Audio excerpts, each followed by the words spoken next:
तो इस सर्किट को उठाएंगे, यहां लेकर आएंगे और नीचे जो दोनों पॉइंट्स हैं ए और बी, उन दोनों पॉइंट्स में वोल्ट मीटर की जगह ये पूरा पोटेंशियोमीटर लगाएंगे। कैसे करना है, चलिए स्टार्ट करते हैं। वेलकम बच्चों, and today we are back again with the next lecture, that is the lecture number 19 from our unit current electricity of class 12th physics syllabus. और आज का ये हमारा इस यूनिट से लास्ट लेक्चर होने वाला है and the topic which we are going to cover up today is potentiometer. जैसे कि आपको मैंने लास्ट लेक्चर्स में भी बताया था कि ये जो दो टॉपिक हैं, पोटेंशियोमीटर जो आज हम करने वाले हैं और जो लास्ट लेक्चर नंबर 18 में हमने टॉपिक किया है मीटर ब्रिज, ये दोनों टॉपिक सीबीएसई सिलेबस में 2025 के एग्जाम से बाहर हैं। बट ये दोनों टॉपिक्स आईएससी के सिलेबस में भी हैं और बाकी के कुछ स्टेट बोर्ड्स जो हैं जैसे यूपी बोर्ड या और दूसरे बोर्ड्स, वहाँ पर भी ये टॉपिक्स इंक्लूडेड हैं। तो स्पेशली उन बच्चों के लिए लेक्चर्स हैं जिनके एग्जाम्स में, जिनके क्लास 12 के बोर्ड एग्जाम्स में, बोर्ड सिलेबस में ये टॉपिक हैं। सीबीएसई वाले बच्चे इन टॉपिक्स को छोड़ सकते हैं। बट अगर आप कंपटीशन की प्रिपरेशन कर रहे हैं, whether it be in medical और फॉर इंजीनियरिंग, तो ये टॉपिक्स पूछे जाते रहे हैं, तो इन टॉपिक्स को आप बिल्कुल भी नहीं छोड़ सकते। फिर तो स्टार्ट करते हैं आज के लेक्चर को, और आज का लेक्चर है हमारा पोटेंशियोमीटर से रिलेटेड। पोटेंशियोमीटर अगेन एक एक्सपेरिमेंटल बेस्ड टॉपिक ही है, जैसे लास्ट क्लास में था ना स्लाइड वायर ब्रिज या मीटर ब्रिज, एक एक्सपेरिमेंटल बेस्ड टॉपिक जिसको आप फिजिक्स लैब में एक्सपेरिमेंट करके भी सीखते हैं। बिल्कुल सेम इज विद पोटेंशियोमीटर। अगर आपको इसको अच्छे से सीखना है तो सबसे पहला काम तो यही होगा कि आप अपने स्कूल के फिजिक्स लैब में पोटेंशियोमीटर का जो एक्सपेरिमेंट हमारे सिलेबस में है वो अपने टीचर की गाइडेंस में ज़रूर करें। अगर आपने कर लिया है वेल एंड गुड, अच्छी बात है। अभी तक नहीं करा है या एक बार करने के बाद भी समझ नहीं आया है तो अपने टीचर से रिक्वेस्ट करें कि आप इस पोटेंशियोमीटर के एक्सपेरिमेंट को उनके हेल्प से सीख लें। जब पोटेंशियोमीटर का एक्सपेरिमेंट लैब में जाकर करोगे तो आप देखोगे कि पोटेंशियोमीटर जो डिवाइस है वो किस तरीके का दिखता है, तो आपको ये क्लास और भी अच्छे से समझ में आएगी। अगर अभी तक नहीं देखा है तो आई विल रिक्वेस्ट के अभी के अभी आप गूगल पर सर्च भी कर सकते हो पोटेंशियोमीटर और उसकी इमेजेस देखो कि ये दिखता कैसा है। खैर हम भी आपको दिखाएंगे एक डायग्राम की हेल्प से। विजुअलाइजेशन बहुत इंपॉर्टेंट है, लेकिन जो चीज़ें मैंने अभी आपको बोली ये करके देखोगे तो आपकी पढ़ाई और ज़्यादा बढ़िया हो जाएगी। ठीक है, तो चलिए स्टार्ट करते हैं पोटेंशियोमीटर को। और सबसे पहले चेक करेंगे इसको कि ये दिखता कैसा है, इसका डायग्राम कैसा है, मतलब ये इसका कंस्ट्रक्शन कैसा होता है। फिर हम समझेंगे कि पोटेंशियोमीटर यूज़ किस लिए किया जाता है। आज की क्लास को स्टार्ट करने से पहले मैं आपको एक चीज़ और याद दिलाऊंगा। हमारा एक लेक्चर था सेल्स को लेकर, इलेक्ट्रिक सेल्स को लेकर। I think the lecture was lecture number 12 from this unit only, current electricity से, जिसकी हेडिंग थी cells, EMF and internal resistance. वहाँ पर आपने एक सर्किट डायग्राम किया था मेरे साथ। सपोज ये एक सेल है, ये इसका इंटरनल रेजिस्टेंस है EMF E, internal resistance R, और ये इसके टर्मिनल्स हैं, terminal with higher potential, terminal with lower potential. और इसको हमने कनेक्ट कर दिया था एक एक्सटर्नल सर्किट के साथ लाइक दिस, जिसमें था external resistance R with the help of a की के। और यहाँ पर हमने एक वोल्ट मीटर लगाया था to find out potential difference across the terminals of the cell in two cases. Number 1 when key is open and number 2 when key is closed, है ना। जब की ओपन होती है तब पोटेंशियल डिफरेंस जो मेजर होता है that is known as EMF, और जब की क्लोज होती है तो क्योंकि सर्किट में करंट फ्लो करने लग जाता है, द सेल इज यूज्ड या current is drawn from the cell, तो एट दैट टाइम जो यहाँ पर ये voltmeter potential difference measure करेगा वो कहलाता है इसका टर्मिनल वोल्टेज या टर्मिनल पोटेंशियल डिफरेंस। याद है ना ये सर्किट? अगर ये आपको याद नहीं है तो इसको भी पहले रिवाइज करना पड़ेगा पोटेंशियोमीटर समझने से पहले। ठीक है, यहां पर एक प्रॉब्लम है, जो वोल्ट मीटर आप यूज कर रहे हो ये वोल्ट मीटर आइडियल डिवाइस नहीं है, नॉन आइडियल है। तो जो भी रीडिंग ये वोल्ट मीटर देगा, whether the key is open और द की इज क्लोज्ड, दोनों ही केसेस में इस रीडिंग में थोड़ी बहुत एरर्स आती हैं। बिकॉज एक आइडियल वोल्ट मीटर का रेजिस्टेंस तो इनफाइनाइट होना चाहिए, लेकिन इसका रेजिस्टेंस इनफाइनाइट नहीं है। हाँ वेरी लार्ज होगा बट इनफाइनाइट तो नहीं है ना। तो ये एक नॉन आइडियल डिवाइस है, इसकी वजह से यहाँ पर रीडिंग्स एग्जैक्ट करेक्ट रीडिंग्स जो एक्यूरेट होनी है 100% वो नहीं मिलेंगी। अगर मैं चाहता हूँ कि ये रीडिंग्स 100% मिले तो फिर आज का जो एक्सपेरिमेंट हम करने वाले हैं पोटेंशियोमीटर के साथ, that is going to be very important for us. उसको समझना बहुत ज़रूरी है हमारे लिए कि कैसे हम एक वोल्टमीटर की जगह पोटेंशियोमीटर को यूज करके यहाँ पर एक्यूरेट रीडिंग निकाल सकते हो। मतलब क्या हम पोटेंशियोमीटर को एक आइडियल वोल्टमीटर की तरह यूज कर सकते हैं? Is potentiometer an ideal voltmeter? Yes, the answer is yes. कैसे करेंगे ये आपको इस पूरे लेक्चर में आज पता चलेगा। चलो स्टार्ट करते हैं। कंस्ट्रक्शन से स्टार्ट करेंगे। सबसे पहले हमें इसका कंस्ट्रक्शन सीखना है, फिर मैं आपको बताऊंगा कि ये किस प्रिंसिपल पे काम करता है पोटेंशियोमीटर। तो पोटेंशियोमीटर एक ऐसा डिवाइस है जो एक वुडन बोर्ड के ऊपर आपको देखने को मिलेगा। आपके लैब में आप जाएंगे तो आप देखेंगे कि एक वुडन बोर्ड के ऊपर लगा हुआ पूरा का पूरा एक्सपेरिमेंटल सेटअप होता है, जिसमें एक बहुत लेंथी वायर होगा। वायर की लेंथ 4 मीटर, 6 मीटर, 8 मीटर, 10 या 12 मीटर तक भी हो सकती है। अब 10-12 मीटर या 4 मीटर का वायर भी अगर आप लगाओगे तो कितनी लेंथ चाहिए? क्या लगता है आपको? 4 मीटर ही चाहिए होगी सर?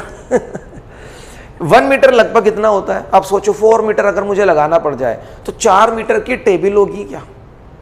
इतना लंबा एक्सपेरिमेंटल डिवाइस होगा क्या या इंस्ट्रूमेंट? सिर्फ 4 मीटर का अगर वायर लगा, और अगर 12 मीटर तक हो तो क्या सर वो हमारे फिजिक्स लैब में भी आ जाएगा कि नहीं? ये सब चीजें कैसे अरेंज की गई हैं देखो मेरे साथ। We are having a wooden board, और वुडन बोर्ड हार्डली 1.25 मीटर के आसपास ही होता है, जिसपे पूरा एक्सपेरिमेंटल सेटअप आ जाएगा। चाहे ये वायर 4 मीटर लॉन्ग हो या ये वायर 12 मीटर लॉन्ग हो, सारा का सारा वायर इसी पे आएगा।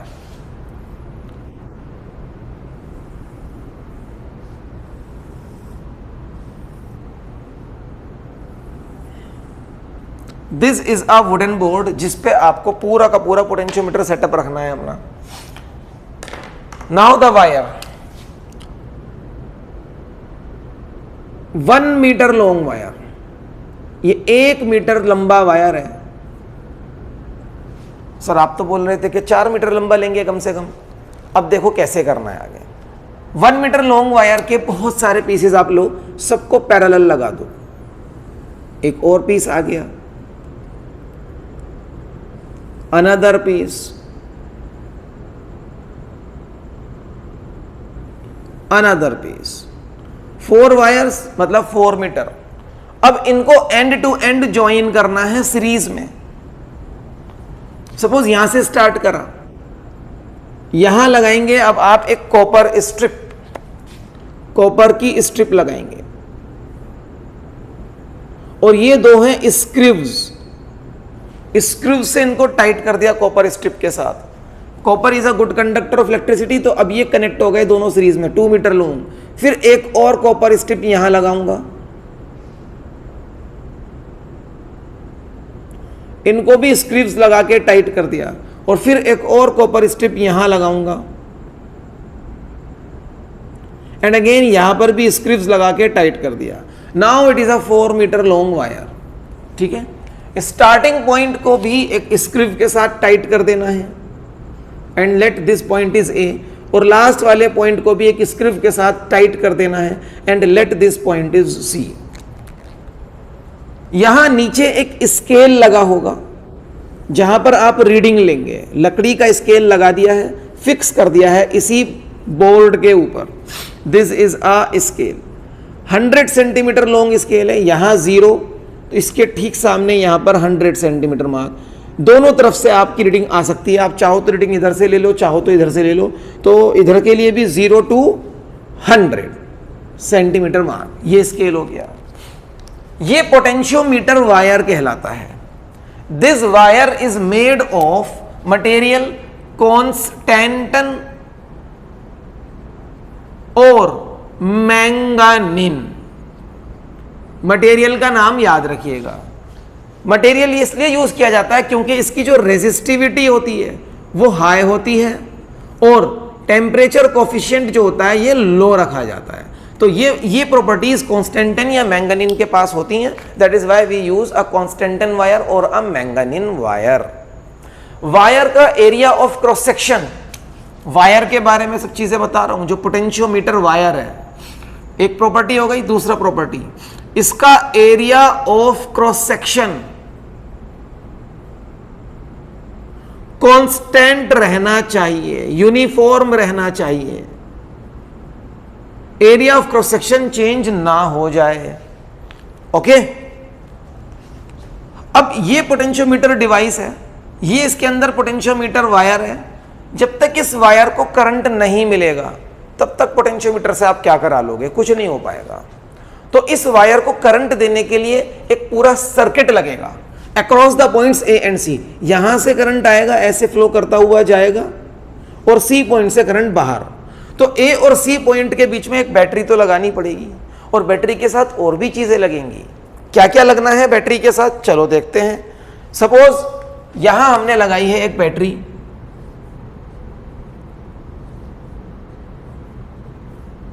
बैटरी का हायर पोटेंशियल वाला टर्मिनल मैंने कनेक्ट कर दिया है ए पॉइंट के साथ।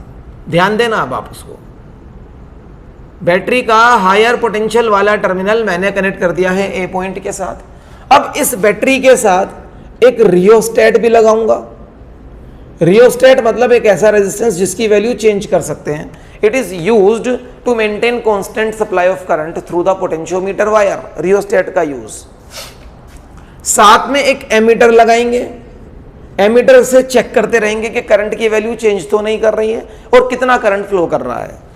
साथ में एक की लगाएंगे, की से आपका क्या बेनिफिट होने वाला है, आपका जब दिल करे तब सर्किट को स्विच ऑन करो और जब आपका मन करे, अब एक्सपेरिमेंट खत्म हो चुका है तो आप इस सर्किट को स्विच ऑफ कर सकते हो। ओके, सो इन चारों का यूज आपको पता होना चाहिए।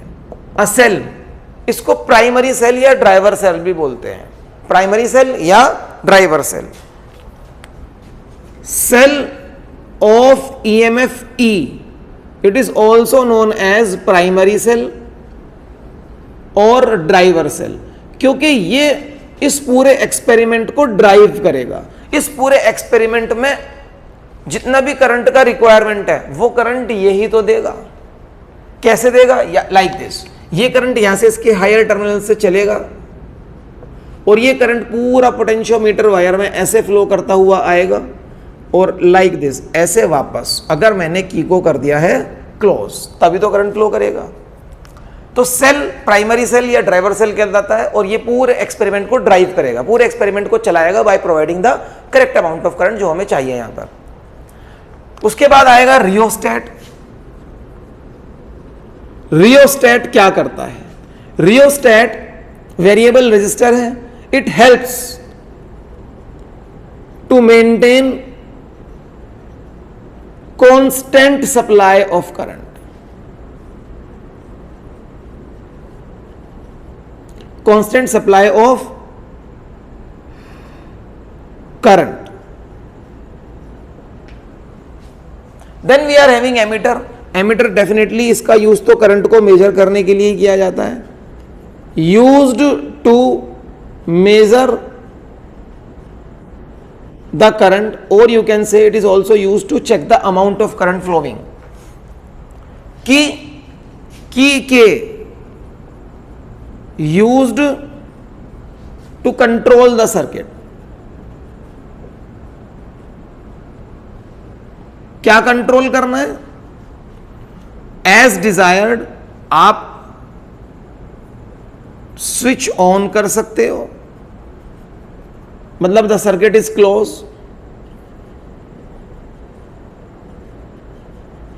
और स्विच ऑफ भी कर सकते हो, मतलब द सर्किट इज ओपन। तो की का काम है कंट्रोल करना।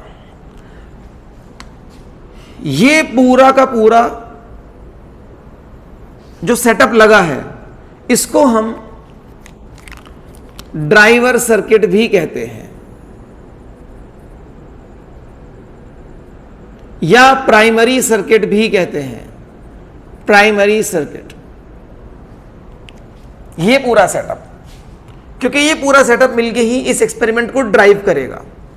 जब तक ये सेटअप से करंट नहीं मिलेगा पोटेंशियोमीटर वायर को, तब तक आप पोटेंशियोमीटर से कुछ नहीं करा पाओगे। ओके, तो ये बेसिक सी चीजें पोटेंशियोमीटर के कंस्ट्रक्शन में मैंने आपको बता दी हैं। ये पूरा का पूरा क्या है, दिस इज पोटेंशियोमीटर, ये पोटेंशियोमीटर है। अब इसे आगे यूज कैसे करना है उसको समझने के लिए पहले पोटेंशियोमीटर किस प्रिंसिपल पे काम करता है ये समझेंगे। What is the principle of the potentiometer, ये समझना जरूरी है नेक्स्ट। ठीक है, तो आइए प्रिंसिपल समझते हैं पोटेंशियोमीटर का। पोटेंशियोमीटर का प्रिंसिपल समझने के लिए पहले मैं प्रिंसिपल का स्टेटमेंट ही दे दूं आपको डायरेक्ट। प्रिंसिपल ऑफ, देखो कंस्ट्रक्शन हो गया, now principal.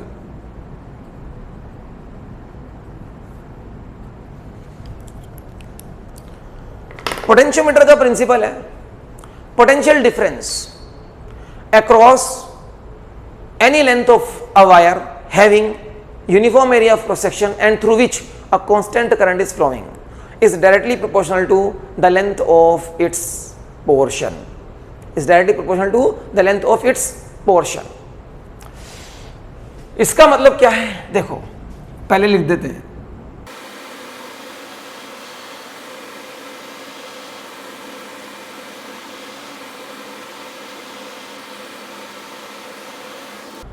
Potential difference across any part of a wire of uniform area of cross section. तो एक वायर ले लो, सपोज ये कोई वायर है, दिस इज अ वायर, इसका area of cross section uniform है, नहीं बदलेगा। Through which a constant current is flowing, इसके थ्रू जो करंट फ्लो कर रहा है वो भी constant.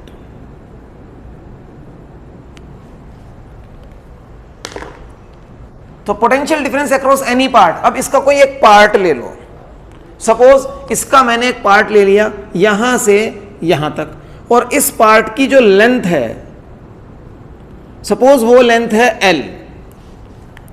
So potential difference across any part of a wire of uniform area of cross section through which a constant current is flowing is directly proportional to the length of this portion।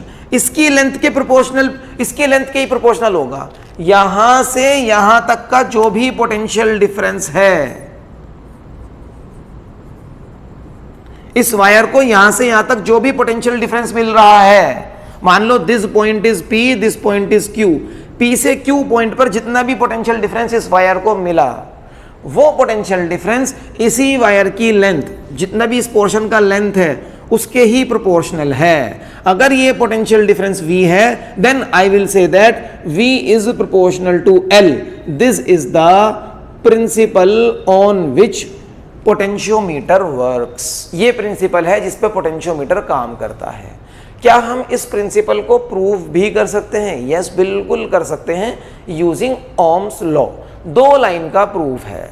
अगर आपसे कहा जाए prove the principle of potentiometer, 1 number में question अब से पहले board के exams में आ चुका है, तो क्वेश्चंस किसी भी तरीके से अलट के पलट के पूछा जा सकता है, तो be prepared with such questions. तो proof of the principal,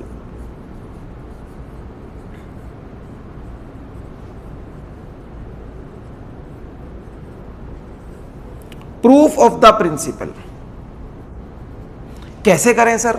Ohm's law use कर लो बेटा, खुद ही प्रूफ निकल के आएगा। ओम्स लॉ क्या कहता है? ओम्स लॉ के according V is equals to IR, और R की जगह लगा दो R का formula rho L upon A। Next step, V is equals to I rho L upon A। अब चेक करो थोड़ा सा इसको, क्या लिख दिया हमने ये, और स्टेटमेंट पढ़ो। Potential difference across any part of a wire having uniform area of cross section. तो A तो कांस्टेंट है ना, देखो A कांस्टेंट है, गिवन वायर है, गिवन वायर है तो रो तो ऑलरेडी कांस्टेंट होता है, ये भी कांस्टेंट, ये भी constant, and through which a current is flowing which is also constant, I भी कांस्टेंट। ये तीनों चीजें तो आपने कांस्टेंट कर दी। अब बचा क्या? Now the remaining thing is only this length, और इधर क्या बचा? V। इसका मतलब V is proportional to L ही तो बचा। So if rho is constant, I is constant and A is constant, then what I am going to write is V is proportional to L. Proved, principle of the potentiometer proved. तो एक और दो line में काम खत्म, ठीक है। तो ये प्रिंसिपल ऑफ पोटेंशियोमीटर है और इसका आप प्रूफ करके देख भी सकते हो कि ऐसा होता भी है कि नहीं होता है। ये समझ में आया प्रिंसिपल। अभी यहां पर क्या करना है, वीडियो को पॉज करना है, यहां तक के नोट्स को कॉपी करिए अपने रजिस्टर में। मैं भी एक स्क्रीनशॉट ले लेता हूं जो आपके लिए टेलीग्राम ग्रुप में शेयर किया जाएगा। आई होप यहां तक आपने कंप्लीट कर लिया है। चलिए इसको रब कर लेते हैं। अब देखो, ये जो आपने अभी प्रिंसिपल सीखा है मेरे साथ, इस प्रिंसिपल से एक चीज मुझे समझ में आती है। अगर मैं इस रिलेशन को लिख दूं V is proportional to L, यहां से मुझे एक चीज समझनी है जिसका नाम है पोटेंशियल ग्रेडियंट। अगर मैं इस V is proportional to L को ऐसे लिख दूं, V बाय L, क्या ये कांस्टेंट कहा जा सकता है? यस, ऑफ कोर्स कहा जा सकता है। देखो, इसके लिए आप इस रिलेशन को उठा लो। इस रिलेशन में V बाय L करो is equals to I rho upon A. I rho upon A, तीनों चीजें कांस्टेंट है, तो ये कांस्टेंट है। ये कांस्टेंट क्या है? ये कांस्टेंट है आई रो अपॉन ए, है ना। तो V by L is equals to I rho upon A which is a constant. V by L जो क्वांटिटी है, this quantity V by L is known as potential gradient. और ये आपके लिए नया नहीं है, इलेक्ट्रोस्टैटिक्स में भी पढ़ा है पोटेंशियल ग्रेडियंट। और potential gradient is always equal to electric field. मतलब कहने का ये है कि जब आप इस वायर को पोटेंशियल डिफरेंस दोगे, किसी तरीके से पोटेंशियल डिफरेंस दोगे ना, यहां पर हायर पोटेंशियल बनाओगे, यहां पर लोअर पोटेंशियल बनाओगे, तभी तो पोटेंशियल डिफरेंस आने से करंट फ्लो करेगा। तो पोटेंशियल डिफरेंस से इलेक्ट्रिक फील्ड भी तो आता है। एक्चुअल में इलेक्ट्रिक फील्ड है ये V by L। V by L is the electric field, है ना। इसी को पोटेंशियल ग्रेडियंट बोलते हैं। Anything divided by distance is gradient.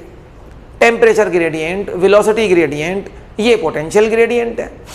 तो यहां पर potential is divided by the length, ये कहलाएगा पोटेंशियल ग्रेडियंट। कौन सी लेंथ से डिवाइड करना है? अरे जहां से जहां तक का, P से Q तक का पोटेंशियल देख रहे हो, P से Q तक का पोटेंशियल डिफरेंस देख रहे हो, तो P से Q तक की लेंथ से डिवाइड करना है। ओके, तो क्या मैं ये भी कह सकता हूं, for a wire having uniform area of cross section through which a constant current passes, it's potential gradient remains constant. It's potential gradient remains constant. तो प्रिंसिपल को ऐसे भी बोला जा सकता है। ओके, प्रिंसिपल को यह भी बोला जा सकता है कि potential gradient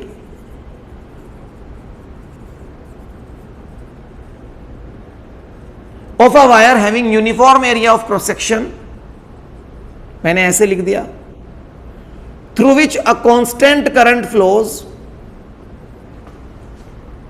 remains constant.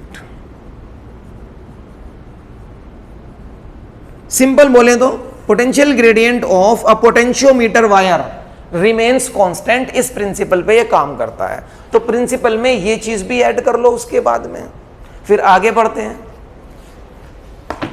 I hope कर चुके हो। अच्छा, पोटेंशियल ग्रेडियंट की यूनिट सोचकर बताओ क्या होगी। ऊपर V, नीचे L।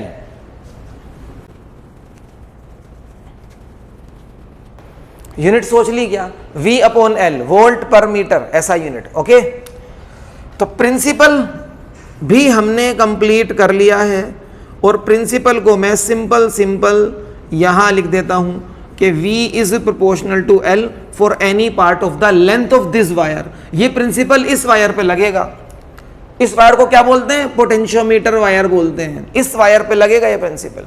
अब देख लो आप, हमने एक सर्किट की हेल्प से एक 4 मीटर लंबा वायर है, उसको पोटेंशियल डिफरेंस दिया। तो अगर मैं देखूं कि उसके एक पर्टिकुलर लेंथ पर कितना पोटेंशियल लग रहा है, तो वो पोटेंशियल डिफरेंस उसकी लेंथ के ही प्रोपोर्शनल होगा। उसकी लेंथ के ही प्रोपोर्शनल होगा। This is the principle for the working of a potentiometer. या सिंपल वर्ड्स में बोल दो कि इस वायर का पोटेंशियल ग्रेडियंट कांस्टेंट है। ओके, आगे बढ़ते हैं। अब आगे हमें देखना है इस पोटेंशियोमीटर के एप्लीकेशंस। दो एप्लीकेशन, दो यूजेस हैं हमारे सिलेबस में, या दो तरीके के एक्सपेरिमेंट हम इस पोटेंशियोमीटर से करते हैं अपने फिजिक्स लैब में। वो दोनों एक्सपेरिमेंट सीखने हैं धीरे धीरे एक एक करके। पहला करते हैं अभी हम फर्स्ट एप्लीकेशन।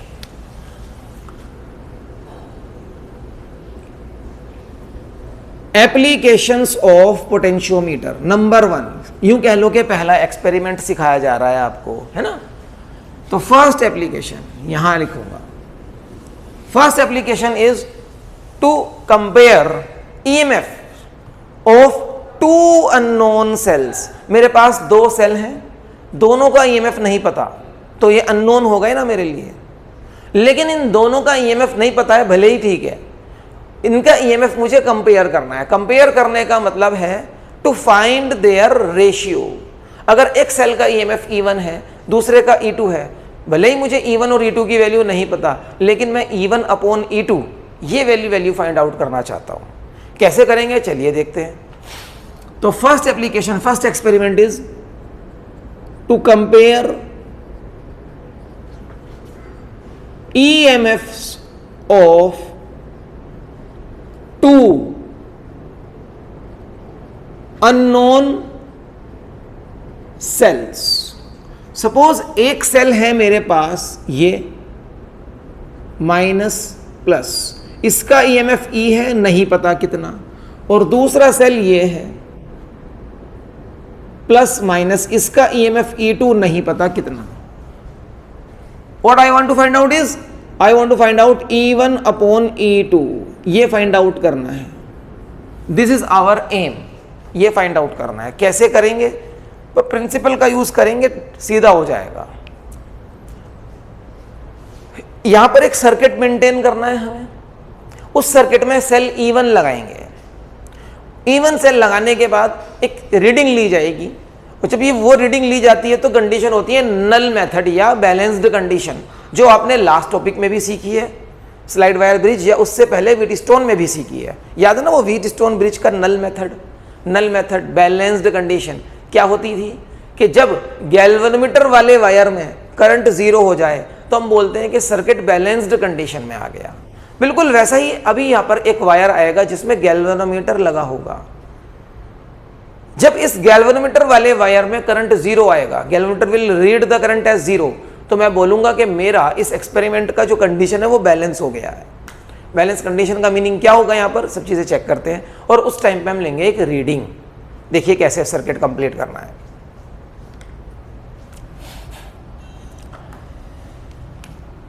ये वाला सेल ले लो E1,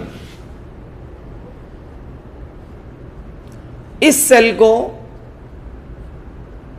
हायर पोटेंशियल कनेक्ट करेंगे इस सेल के साथ। अगर इस सेल का यहां पर हायर पोटेंशियल A पॉइंट पर कनेक्टेड है तो इसका भी हायर पोटेंशियल ही कनेक्ट होगा।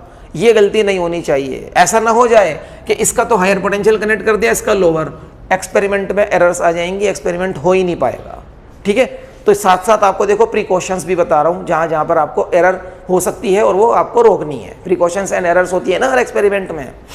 तो अगर इसका नेगेटिव ज्वाइन किया तो इसका भी नेगेटिव ज्वाइन करना, इसका पॉजिटिव ज्वाइन करा है तो इसका भी पॉजिटिव ज्वाइन करना। हम मेंटेन करके चलते हैं कि इसका पॉजिटिव ज्वाइन कर रखा है तो इसका भी पॉजिटिव ज्वाइन करेंगे।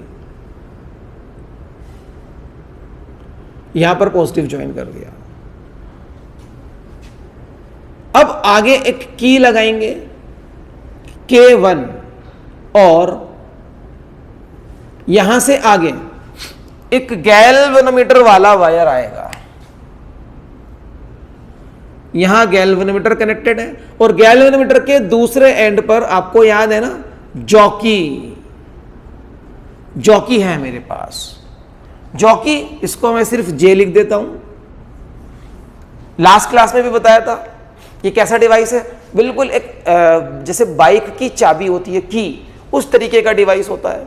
आगे ये इसका मेटेलिक पार्ट है और पीछे आपको इसको पकड़ने के लिए इंसुलेटेड पार्ट मिल जाएगा। ठीक है, इसको बोलते हैं जॉकी। ये जो वायर आ रहा है, ये वायर इसमें ऐसे मेटेलिक पार्ट से कनेक्टेड होता है। ये जॉकी है।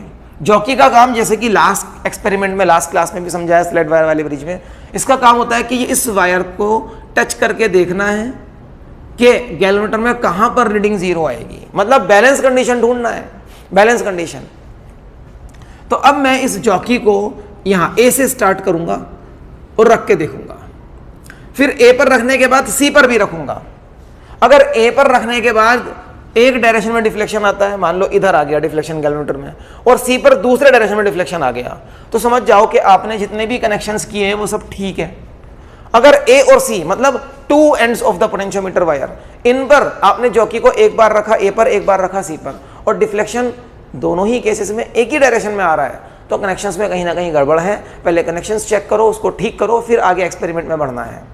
चलिए, अगर ए पर डिफ्लेक्शन एक डायरेक्शन में आया और सी पर दूसरे डायरेक्शन में आया, इट मींस ए और सी के बीच में कहीं ना कहीं एक ऐसा पॉइंट जरूर है जहां पर डिफ्लेक्शन जीरो हो जाएगा। वो पॉइंट आपको चेक करना है, तो धीरे धीरे से इस जॉकी को स्लाइड करके चेक करना शुरू करो कि कहां पर वो पॉइंट आने वाला है जहां गैल्वेनोमीटर की रीडिंग जीरो होगी। मान लो वो पॉइंट मेरा यहां आया, मैंने इस जॉकी को यहां पर कनेक्ट कर रखा है, ठीक है, इस जॉकी को यहां पर कनेक्ट किया। Suppose this point is D1, यहां पर मुझे नल पॉइंट मिल गया, नल पॉइंट D1 पॉइंट पर नल पॉइंट मिल गया। अब आप मुझे ये बताओगे कि अगर गैल्वेनोमीटर की रीडिंग जीरो है तो क्या इस वायर में कोई करंट फ्लो कर रहा है? गैल्वेनोमीटर की रीडिंग जीरो का मतलब ही क्या है? No current is flowing in this wire. इस वायर में, या बल्कि मैं कह दूं कि इस पूरे में कोई करंट फ्लो नहीं कर रहा। डेफिनेटली दिस की इज क्लोज्ड, ये की क्लोज करके रखनी है, ठीक है। तो की K1 क्लोज करने के बाद जैसे ही मैं की को क्लोज करूंगा, आप सोचो यहां से करंट आ रहा था, इस करंट के पास दो ऑप्शंस हैं आगे बढ़ने के, यहां से भी जा सकता है और यहां से भी जा सकता है ना। लेकिन गैल्वेनोमीटर की रीडिंग हो गई zero, galvanometer is giving zero reading, तो इट मींस यहां से कोई करंट नहीं जा रहा, जितना भी करंट जा रहा है सब इधर से ही जा रहा है। The current is flowing through this potentiometer wire only. अब ए और डी पॉइंट्स को देखो, ए और D1 पॉइंट को, ए से D1 तक जाना है, मेरे पास दो रास्ते अवेलेबल है। एक तो मैं पोटेंशियोमीटर वाले रास्ते से जा सकता हूं और एक मैं थ्रू दिस सर्किट जा सकता हूं। अगर दो पॉइंट्स के बीच में ए और D1, आपके पास दो रास्ते अवेलेबल हैं। एक रास्ता ये वाला है, यहां पर कुछ रेजिस्टेंस वगैरह लगा रहने दो, यहां पर भी कुछ रेजिस्टेंस वगैरह लगा रहने दो। ए और डी पॉइंट के बीच में दो पैरेलल ब्रांचेस हैं, और पैरेलल ब्रांचेस की स्पेशलिटी क्या होती है कि पैरेलल ब्रांचेस के अक्रॉस पोटेंशियल डिफरेंस तो सेम होता है ना। आप चाहे इधर से जाओ या इधर से जाओ, जितना पोटेंशियल डिफरेंस इधर होगा उतना ही इधर होगा। ये वाली प्रॉपर्टी यूज होगी अब यहां पर। तो अगर मैं इधर से जा रहा हूं तो बच्चों ये बताओ कि पोटेंशियल डिफरेंस कितना है इस वाले पाथ से? क्या कोई करंट फ्लो कर रहा है? नहीं, करंट तो जीरो है। तो पोटेंशियल डिफरेंस कितना है? सिर्फ उतना जितना इस सेल का ईएमएफ है E1। इस रास्ते से आगे जाऊंगा A to D1, the only potential difference is E1। और अगर मैं इस रास्ते से आगे जाऊंगा और मुझे पोटेंशियल डिफरेंस पता करना है तो ये प्रिंसिपल काम आएगा ना। अब potential difference is directly proportional to the length of this portion. इस पोर्शन की जो भी लेंथ है उसके प्रोपोर्शनल है पोटेंशियल डिफरेंस। तो कैन आई से दैट ये E1 इस लेंथ के प्रोपोर्शनल हुआ। अब ये लेंथ कहां से मिलेगी मुझे? ये लेंथ निकालना बहुत सिंपल है। देखो 100 सेंटीमीटर, 200 सेंटीमीटर, और ये मान लो ये कितना है, ये मुझे स्केल से पता चल जाएगा यहां तक। सपोज यहां पर लिखा है 70, तो 100 प्लस 70 270 सेंटीमीटर की लेंथ आ गई। और 270 सेंटीमीटर लेंथ पर जो भी पोटेंशियल डिफरेंस है वो इस लेंथ के ही प्रोपोर्शनल है। और वो पोटेंशियल डिफरेंस कितना है वो मुझे इधर से दिख रहा है, वो E1 है। तो कैन आई से दैट कि E1 is proportional to 270 centimetre, या L1 कह लो ना इसको। This length is suppose L1, A से D1 तक की लेंथ कितनी है? L1। तो can I say that using the principle of potentiometer E1 is proportional to L1? Yes, I can say this. E1 का आपको एक आइडिया मिल गया कि वो कितनी लेंथ के प्रोपोर्शनल है, वो L1 लेंथ के प्रोपोर्शनल है। चलिए आगे बढ़ते हैं।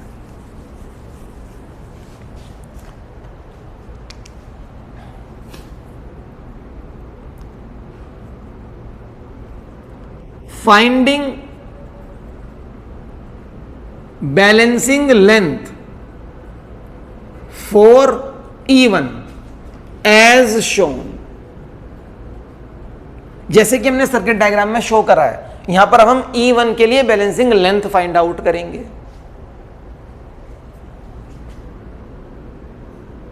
Suppose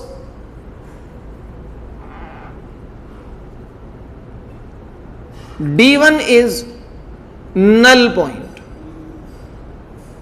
and balancing length is L1, then using principle of potentiometer, I can say that E1 is proportional to L1 equation number 1। इतना हो गया। Now I will find balancing length for E2। अब क्या करना है, अब E2 को ले आओ। अब देखो यहां एक्सपेरिमेंटल सेटअप में क्या करते हैं, हम ऐसा नहीं करेंगे E1 हटाएंगे E2 लगाएंगे।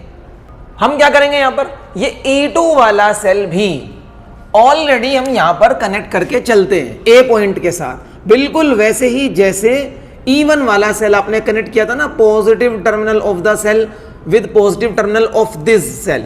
ये कौन सा सेल है, प्राइमरी सेल, ड्राइवर सेल, जिसका EMF E है, याद है ना। तो यहां पर ऐसे ही बिल्कुल उसी कंडीशन में जैसे E1 को कनेक्ट किया था वैसे ही E2 को भी कनेक्ट कर लो। और E2 के साथ भी एक की होगी, दिस की इज K2, और ये यहां पर ऐसे कनेक्टेड है। जब तक आप E1 के लिए रीडिंग ले रहे थे तो K1 क्लोज था। Finding balancing length of E1, इस टाइम पर आपको हमेशा याद रखना है कि K1 तो क्लोज रहेगी और K2 की रहेगी ओपन। जब K2 ओपन है तो इसका मतलब सेल E2 इस सर्किट से बाहर है, वो अभी सर्किट पे कुछ नहीं करेगा, है ना। Now for finding the balancing length of E2 मुझे क्या करना होगा, अब मैं K1 को कर दूंगा ओपन और K2 को कर दूंगा क्लोज। तो नाउ K1 इज ओपन। तो finding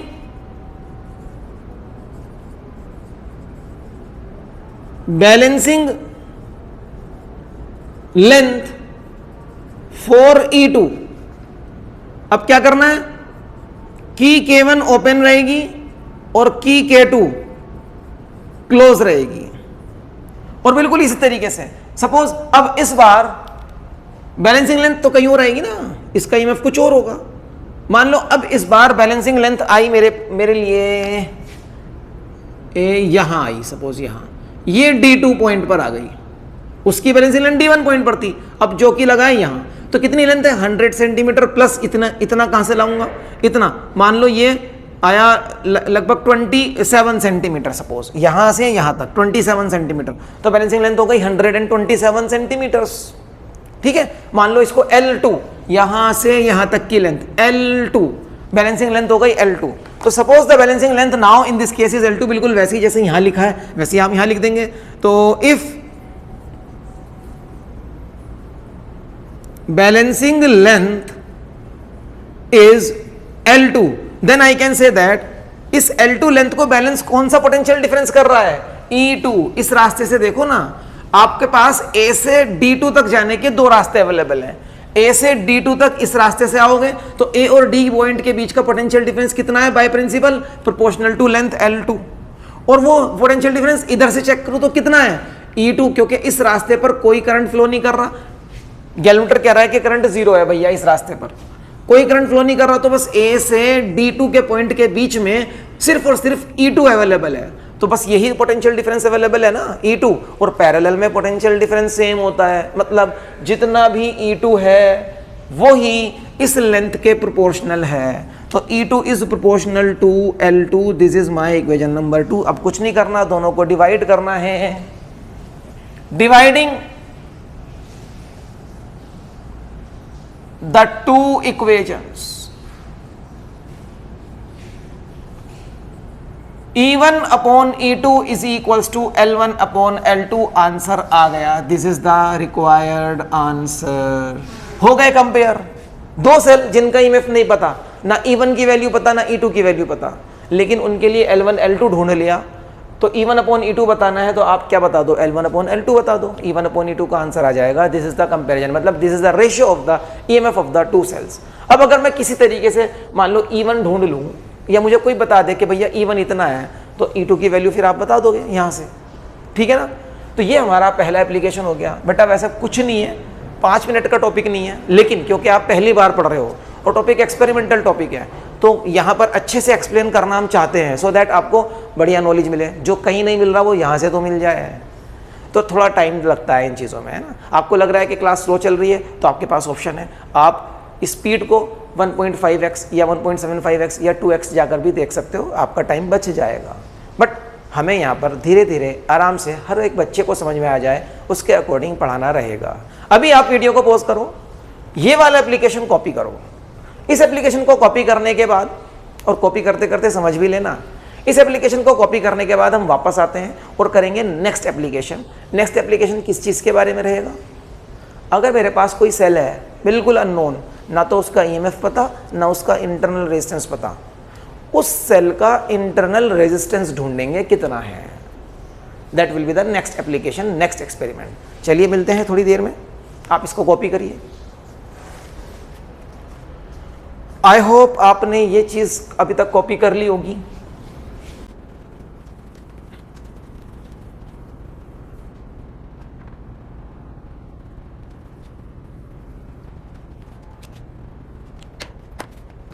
Now we will move towards the next application, that is the application number 2.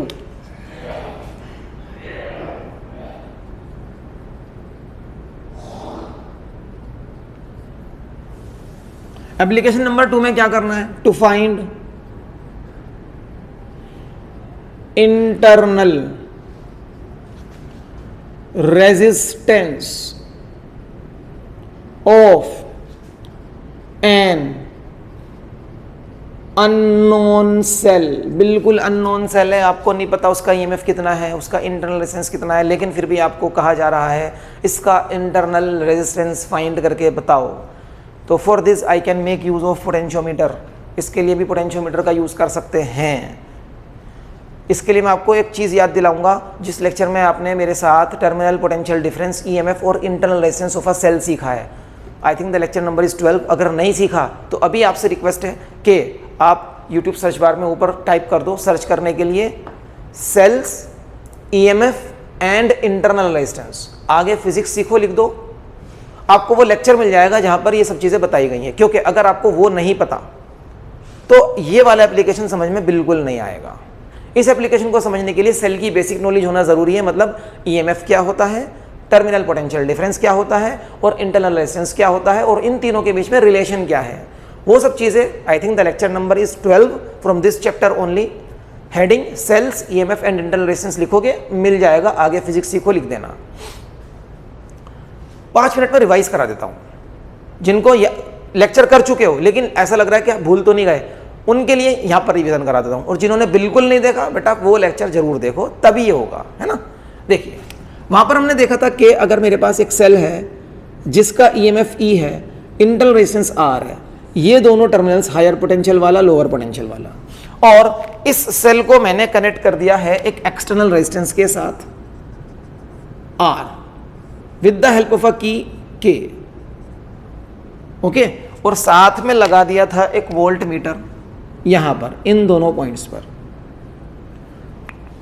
और हमने बोला था कि अगर ये की ओपन है तो रीडिंग ऑफ वोल्ट मीटर क्या होता है, EMF, जिसको हम लिखते हैं E। और अगर इस की को मैं क्लोज कर दूं, then current will be drawn from the cell, cell is in use. और then the reading of volt meter क्या होता है, टर्मिनल वोल्टेज बोलते हैं इसको, या टर्मिनल पोटेंशियल डिफरेंस भी बोलते हैं, वो होती है V। और E हमेशा V से बड़ा होता है, याद आया। एंड फाइनली एक फॉर्मूला ड्राइव किया था स्मॉल r के लिए, जिसमें आपने कहा था small r is equals to E/V-1 into capital R। Capital R क्या है, resistance of the external circuit. अगर यहाँ मैंने एक रेजिस्टेंस बॉक्स यूज करा तो रेजिस्टेंस बॉक्स से मुझे पता होगा इसकी वैल्यू कितनी है, इसकी वैल्यू मेरे लिए नोन है, वो वैल्यू यहाँ लगा दूंगा, EMF की वैल्यू यहाँ लगाऊंगा और टर्मिनल पोटेंशियल डिफरेंस की वैल्यू यहाँ लगाऊंगा, तो इंटरनल रेजिस्टेंस कैलकुलेट कर सकता हूँ। लेकिन प्रॉब्लम ये है कि ये सेल अननोन है, ना तो इसका ईएमएफ पता, ना इसका टर्मिनल पोटेंशियल डिफरेंस मुझे पता है। और वोल्ट मीटर मैं यूज नहीं करना चाहता, क्योंकि वोल्ट मीटर क्या है, वोल्ट मीटर एक नॉन आइडियल डिवाइस है। ये डिवाइस रीडिंग 100% एक्यूरेट नहीं देता। मुझे चाहिए 100% एक्यूरेट आंसर, मुझे चाहिए 100% एक्यूरेट आंसर। तो वोल्ट मीटर भी मेरे लिए बाहर की बात हो गई, वोल्ट मीटर भी मुझे यूज नहीं करना। Now in place of volt meter I can make use of potentiometer, मतलब potentiometer can be used as an ideal volt meter. यहां पर आप यही सीखेंगे कि पोटेंशियोमीटर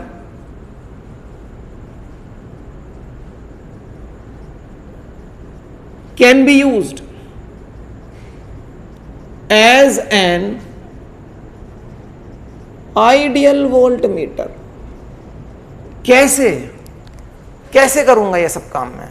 उसको करने के लिए कुछ नहीं, ये जो दोनों पॉइंट है ना, ये वाला पॉइंट मान लो ए और ये वाला टर्मिनल मान लो बी, यहां पर ये जो वोल्ट मीटर लगाया है, वोल्ट मीटर की जगह पोटेंशियोमीटर लगा दो। वोल्ट मीटर की जगह यहां इन दोनों पॉइंट्स पर क्या लगा दो, पोटेंशियोमीटर लगा दो, और काम हो जाएगा। और पोटेंशियोमीटर आपका वोल्ट मीटर वाला काम करके देगा। ये करना होगा बस। तो इस सर्किट को उठाएंगे, यहां लेकर आएंगे, और नीचे जो दोनों पॉइंट्स हैं ए और बी, उन दोनों पॉइंट्स में वोल्ट मीटर की जगह ये पूरा पोटेंशियोमीटर लगाएंगे। कैसे करना है, चलिए स्टार्ट करते हैं। तो इस पूरे सर्किट डायग्राम को बना लेते हैं। यहां पर देखिए किस तरीके से हम करेंगे। मेरे पास एक अननोन सेल है, unknown cell of EMF E having internal resistance R, ये इस सेल का negative terminal, and this is the positive terminal of the cell.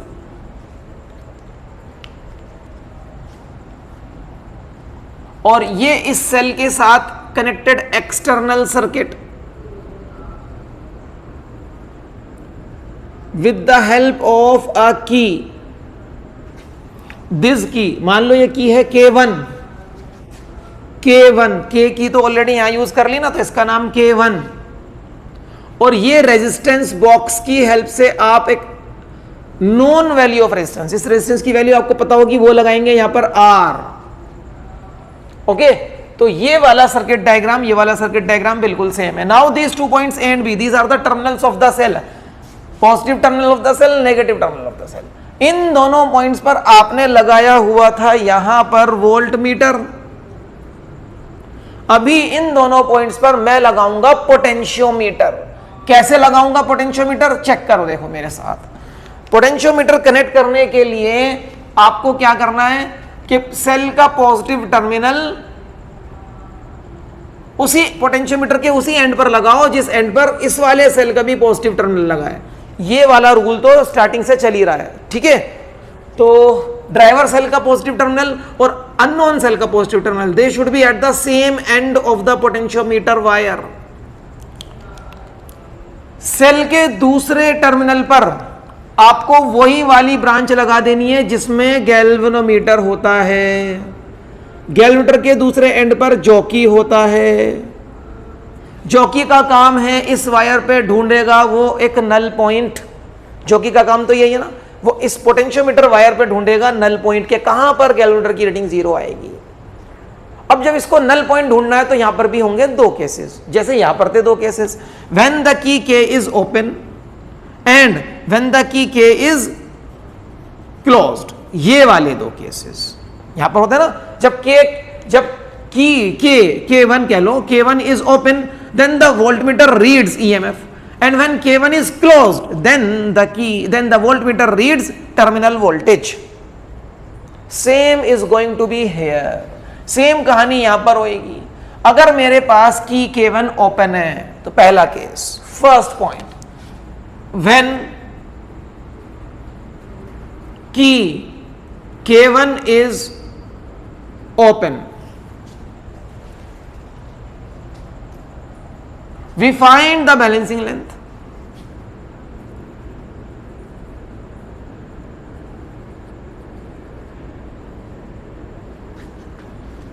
और बैलेंसिंग लेंथ आ गई हमारे पास, मान लो L1।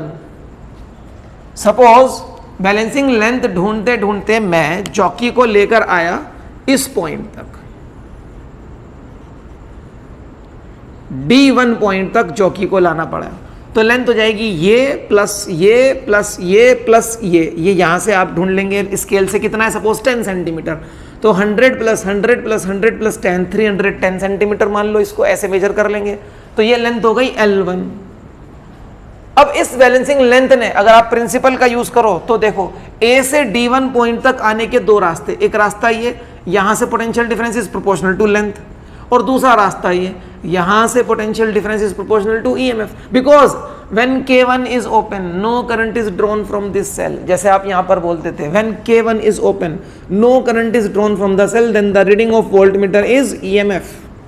तो same over here when K1 is open no current is drawn from the cell, देखो ना आप गैल्वेनोमीटर की रीडिंग तो ऑलरेडी जीरो हो चुकी है, तो यहां इस ब्रांच में कोई करंट नहीं है, K1 ओपन है, इस सेल से कोई करंट लिया नहीं गया, यहां से यहां तक भी कोई करंट नहीं होगा, मतलब जो ये करंट आया ये सारा करंट ऐसे जा रहा है, ये करंट इधर नहीं जा सकता, यहां जाएगा तो देखो यहां जाने के बाद या तो इधर जाएगा या इधर जाएगा, इधर K1 ओपन है ऐसे घूम के आ नहीं सकता, इधर गैल्वेनोमीटर बता रहा है कि मेरे थ्रू करंट कोई जा नहीं रहा, तो इधर से करंट नहीं जा रहा, ये करंट आई सारा का सारा पोटेंशियोमीटर में है, यहां कोई भी करंट फ्लो नहीं कर रहा इस वाले पार्ट ऑफ द सर्किट में।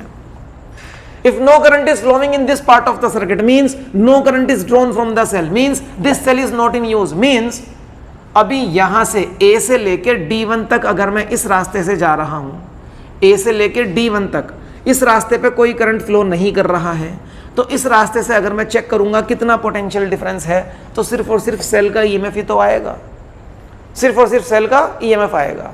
तो जो लेंथ L1 है इसको बैलेंस कौन कर रहा है, EMF ऑफ द सेल। तो using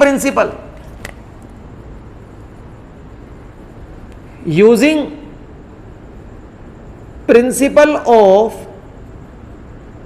potentiometer, E is proportional to L1, equation number 1 मान लो, इसे एप्लीकेशन नंबर 2 में इक्वेशन नंबर 1 आ गई। अब next part, when K1 is open हो चुका, व्हेन K1 इज क्लोज्ड, जब K1 को क्लोज करा current is drawn from the cell, then voltmeter will give you the reading of terminal voltage, same over here. जैसे ही मैंने K1 को close कर दिया, ये वाला पार्ट ऑफ द सर्किट तो कंप्लीट हो गया ना।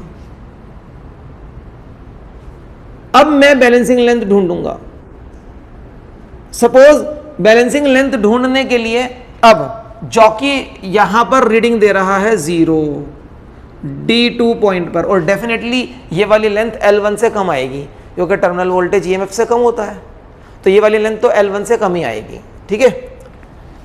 तो ये लेंथ हो गई मान लो 100 सेंटीमीटर 200 सेंटीमीटर, और ये हो गया मान लो 50 सेंटीमीटर 250 सेंटीमीटर 250 सेंटीमीटर, इसको मान लो L2, ठीक है, कुछ भी हो सकती है, मतलब अभी एक एग्जांपल लेके चल रहे हैं 250 का। तो वी फाइंड बैलेंसिंग लेंथ, हमने फिर से बैलेंसिंग लेंथ ढूंढी, वी फाइंड बैलेंसिंग लेंथ, और ये लेंथ आई इस बार एज L2। तो यूजिंग प्रिंसिपल ऑफ पोटेंशियोमीटर, अब देखो यहां तो गैल्वेनोमीटर ने बैलेंसिंग लेंथ दे दी, मतलब गैल्वेनोमीटर की रीडिंग 0 है, यहां कोई करंट फ्लो नहीं कर रहा, तो जो भी इससे करंट लिया गया है वो करंट ऐसे फ्लो कर रहा होगा, लाइक दिस, आई डैश कह लो इसको, आई डैश यहां पर ऐसे फ्लो कर रहा होगा, ऐसे, बस इस सेल का करंट इसी सर्किट में फ्लो कर रहा है और कहीं नहीं, इधर भी नहीं जाएगा, इधर जाएगा तो ये इस करंट के साथ ऐड होके इधर आएगा, यहां के बाद यहां जाएगा, यहां के बाद इधर वापस आएगा, क्या इस वायर से ही वापस आएगा क्या, जिस वायर से करंट गया, नहीं, और अगर आएगा तो समझ लो जितना गया उतना आया 0, तो इस वायर में भी कोई करंट नहीं है, ठीक है ना, क्योंकि गैल्वेनोमीटर की रीडिंग 0 है ना, तो यहां से ऐसे कोई करंट नहीं है, और यहां से जो करंट ड्रॉ हुआ वो सिर्फ इसी सर्किट में फ्लो कर रहा है, I dash. Now the current is drawn from the cell. When K1 is closed, the current is drawn from the cell. And when current is drawn from the cell, voltmeter क्या read करता था? Terminal voltage. तो वैसे ही ये जो balancing length आएगी ये किसके प्रोपोर्शनल आएगी? टर्मिनल वोल्टेज के प्रोपोर्शनल आएगी. ये तो था EMF, अब है टर्मिनल वोल्टेज. टर्मिनल वोल्टेज लिख लो या टर्मिनल पोटेंशियल डिफरेंस लिख लो, आपका मन है. तो terminal voltage is proportional to L2, क्योंकि V E से कम होता है तो L2 L1 से कम होगा 100%. ये हो गया. अब क्या करना है? इक्वेशन 1 को इक्वेशन 2 से डिवाइड करेंगे. E अपॉन V आ गया L1 अपॉन L2 और ये फॉर्मूला यूज करेंगे. इसका काम खत्म हो चुका है. इसको मैं हटाता हूं यहां से. देखिए आगे, dividing the two equations.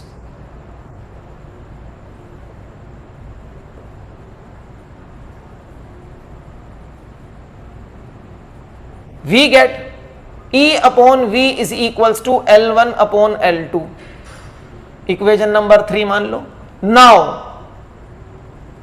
using R is equals to E upon V minus 1, capital R. What is capital R? The value of the known resistance. इस फॉर्मूले में E upon V की जगह कैन आई से कि मैं L1 upon L2 लिख सकता हूं. इस रिलेशन को यूज करेंगे. Find R. Unknown to find internal resistance of unknown cell. देखो internal resistance of unknown cell find हो जाएगा L1 अपॉन L2. L1 पता है, L2 पता है, उनकी वैल्यू लिखो -1 multiplied by external resistance R. वो रेजिस्टेंस बॉक्स से हमने लगाया था, वो भी हमें पता है. This is how we can find out internal resistance of an unknown cell with the help of potentiometer. तो हमने यहाँ इस एप्लीकेशन में पोटेंशियोमीटर को कैसे यूज करा है? We have used potentiometer as an ideal volt meter. Potentiometer को हमने एक आइडियल वोल्ट मीटर की तरह यूज कर लिया है. ओके, तो that's it with the second application. यहाँ पर आप वीडियो को पॉज कर लो और ये सेकंड एप्लीकेशन भी कॉपी कर लो. इसके अलावा न्यूमेरिकल्स भी आ सकते हैं इस टॉपिक से. और न्यूमेरिकल में अगर आपको फॉर्मूला पता चल जाए तो न्यूमेरिकल आप आसानी से कर पाओगे. न्यूमेरिकल में डायग्राम पोटेंशियोमीटर का इस तरह से नहीं दिया जाता. जनरली एक अलग ही तरीके से डायग्राम को दिया जाता है और वो डायग्राम स्टूडेंट्स को नॉर्मली समझ नहीं आता है अनटिल एंड अनलेस कोई टीचर उनको वो डायग्राम एक्सप्लेन ना कर दे. तो न्यूमेरिकल आ जाए तो किस तरीके से सॉल्व करोगे और कौन से फॉर्मूले से सॉल्व करोगे, वो फॉर्मूला मैं आपको दूंगा. उसके लिए एक छोटा सा न्यूमेरिकल भी लेकर आया हूँ, लेकिन पहले इसको पॉज करके कॉपी कर लो और अगले 5 मिनट में हम न्यूमेरिकल चेक करेंगे कैसे करने हैं और इस वीडियो को करेंगे कंप्लीट. और ये यूनिट भी हम करने वाले हैं अब कंप्लीट. सो आई होप ये भी आपने कॉपी कर लिया है. अब हम बात करेंगे अगर न्यूमेरिकल आ जाए तो कैसे करना है. क्या कोई फॉर्मूला है ऐसा जो न्यूमेरिकल कर पाएगा हमारे लिए? हाँ, फॉर्मूला भी है. न्यूमेरिकल देखो, सबसे पहली चीज तो ये है कि अगर न्यूमेरिकल आता है तो पोटेंशियोमीटर का डायग्राम वो इस तरीके से नहीं देते. वो क्या करते हैं न्यूमेरिकल में? पोटेंशियोमीटर वायर को ऐसे नहीं देंगे 1 मीटर के पीसेस में ऐसे करके. वो क्या करते हैं? वो पोटेंशियोमीटर के वायर को कहते हैं ये स्ट्रेट वायर पोटेंशियोमीटर वायर है. मान लो ये A से लेकर C पॉइंट तक ये पोटेंशियोमीटर वायर है और इसकी लेंथ बता देंगे आपको. Suppose it is a potentiometer wire of length 4 metre. ये 4 मीटर का वायर ऐसे ना करके सीधा कर दिया, ऑफ लेंथ 4 मीटर. और इस पे जो ये प्राइमरी सर्किट, ये ड्राइवर सर्किट लगा है, ये सर्किट ये अलग से ऐसे लगाकर दिखाएंगे आपको. तो this is a battery which is use to give the current to this potentiometer wire. साथ में रियोस्टेट लगाएं या ना लगाएं उनका मन है. एक की लग जाएगी. एमीटर लगाएं या ना लगाएं, चलो एमीटर को छोड़ देते हैं. ऐसे करके ये ड्राइवर सर्किट मिल जाएगा आपको. ड्राइवर सर्किट की कर दी है क्लोज, तो करंट तो फ्लो करेगा ना यहां पर ऐसे. ठीक है, सपोज इस ड्राइवर सर्किट में ईएमएफ ऑफ द सेल भी मिल गया मुझे 12 volt. EMF of the cell is 12 volt. इस वाले रेजिस्टेंस की वैल्यू भी मिल गई मुझे, सपोज 2 ओम. इसकी वैल्यू 2 ओम, चलो भाई मार्क कर दी है. And the resistance of the potentiometer wire is also given. Resistance of potentiometer wire भी गिवन है और वो है मान लो 4 ओम। ये सब डाटा गिवन है, length of potentiometer wire, resistance of potentiometer wire and EMF of the driver cell, ये सब गिवन है। अब वो आपको क्वेश्चन देगा कि भैया एक सेल है अननोन जिसका ईएमएफ आपको बताना है और वो ऐसे करके यहां पर बी पॉइंट पर 0 रीडिंग दे रहा है, बैलेंस हो गया, बी पॉइंट पर 0 रीडिंग दे गया और आपको बताएगा ए बी बैलेंसिंग लेंथ। मान लो ए बी उसने आपको बता दिया कि ए बी जो लेंथ है वो है 120 सेंटीमीटर, ये उसने आपको बैलेंसिंग लेंथ बता दी कि इतनी लेंथ पर वो बैलेंस होता है। Now the question is find the EMF of unknown cell. इसका ईएमएफ बताना है, मान लो इसका ईएमएफ है E1, E तो वो है ना, तो E1 बताना है आपको, E1। अब इस क्वेश्चन को करने के लिए आपको सबसे पहले क्या करना है, आपको सबसे पहले पोटेंशियल ग्रेडियंट फाइंड आउट कर लेना है पोटेंशियोमीटर वायर का। ये जो A to C potentiometer wire है ना, सबसे पहला काम है पोटेंशियल ग्रेडियंट फाइंड आउट कर लो। पोटेंशियल ग्रेडियंट क्या है? पोटेंशियल ग्रेडियंट होता है इस वायर को कितना पोटेंशियल डिफरेंस मिला divided by length of the wire, divided by length of the wire. तो अब आप चेक करो इसको कितना पोटेंशियल डिफरेंस मिला।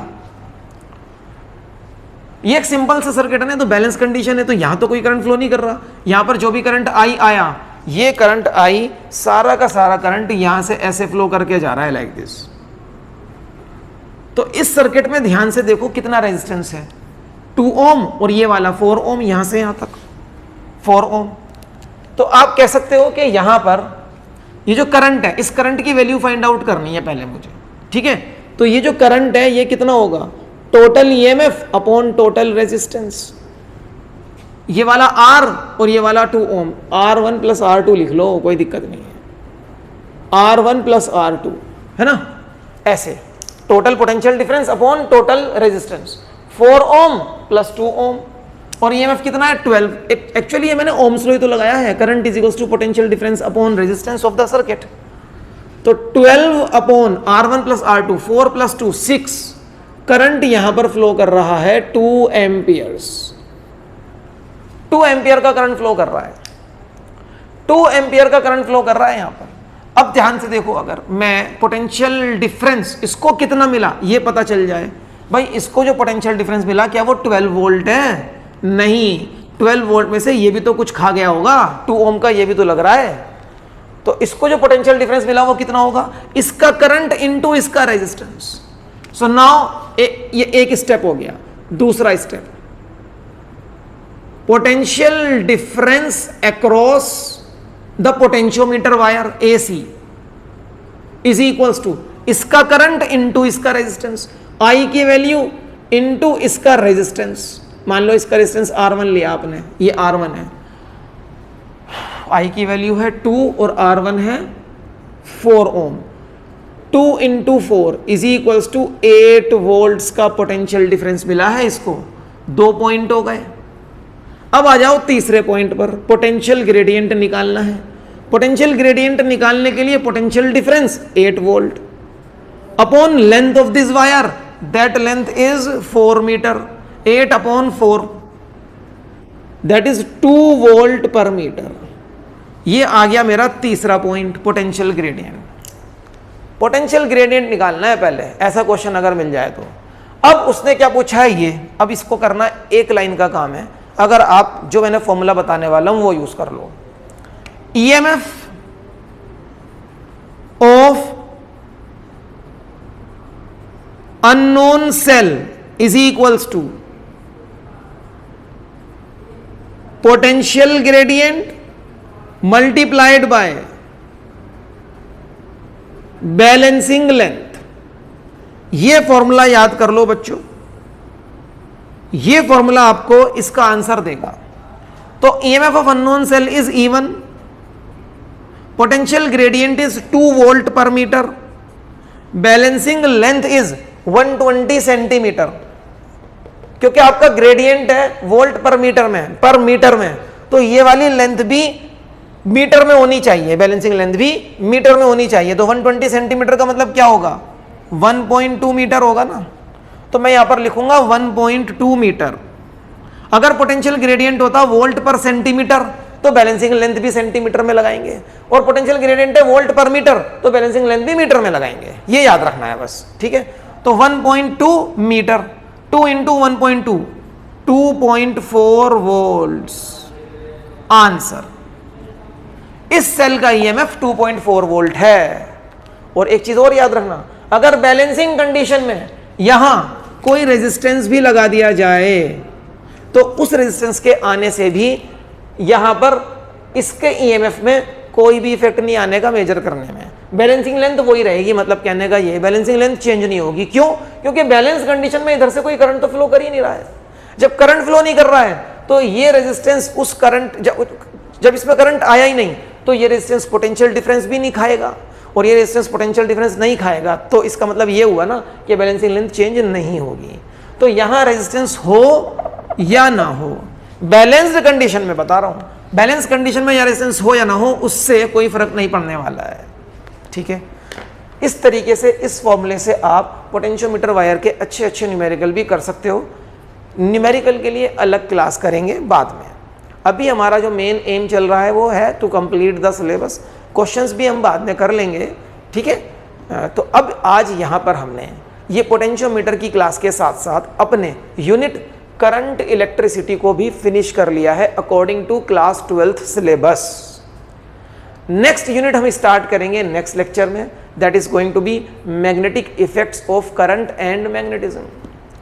But before completing this lecture today, मेरी आपसे फिर से एक रिक्वेस्ट है बच्चों कि जैसे कि हमने बिल्कुल प्लेज ली हुई है कि हम क्लास 12th के सिलेबस को यहाँ इस चैनल फिजिक्स सीखो पर आप सभी लोगों के लिए कंप्लीट करेंगे बाय 31 ऑफ दिसंबर, और उसके लिए पूरी मेहनत की जा रही है। और आपको भी जहाँ पर भी कहीं पर भी कुछ भी चीज़ सीखनी हो तो आप क्लास 12th के फिजिक्स के सिलेबस में यहाँ पर आकर वो चीज़ सीख सकते हो, और आपको थोड़ा सा भी बेनिफिट हो रहा है इन वीडियोस से, देन माय रिक्वेस्ट इज़ कि आप इन वीडियोस को लाइक ज़रूर करें और चैनल को सब्सक्राइब भी करें, और अपने दूसरे फ्रेंड्स को जो और स्टूडेंट्स हैं जो पढ़ना चाहते हैं उनको भी इसके बारे में बताएं, उनके साथ भी ये वीडियोस शेयर करें। इन सब चीज़ों से मुझे मोटिवेशन मिलेगा टू वर्क मोर प्रॉपरली, है ना, और ज़्यादा अच्छे से काम करने के लिए मुझे मोटिवेशन आएगा, मैं आपको और ज़्यादा अच्छी वीडियोस प्रोवाइड करा पाऊँगा। तो फिर इसी मेहनत के साथ हम कंटिन्यू रखेंगे अपने सफ़र को, और मिलेंगे नेक्स्ट वीडियो में नेक्स्ट टॉपिक के साथ। Till then, bye bye.